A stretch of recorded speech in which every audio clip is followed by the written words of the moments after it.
tay ra đâu vậy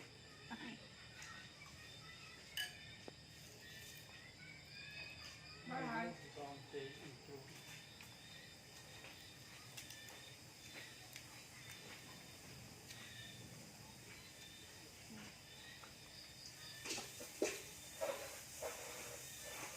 Ba lập cây nó ngủ mất mà có ba không nó có hồn hay Phật thắp lập cây như ớt mà rồi bỏ nguyên mang không tôi vật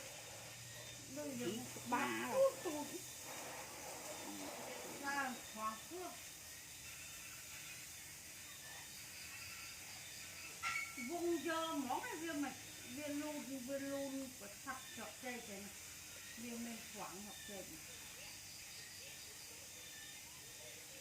lập cây như là thoáng Cái strong cái strong đó cái strong rồi strong rồi strong mất bay cho là strong mà strong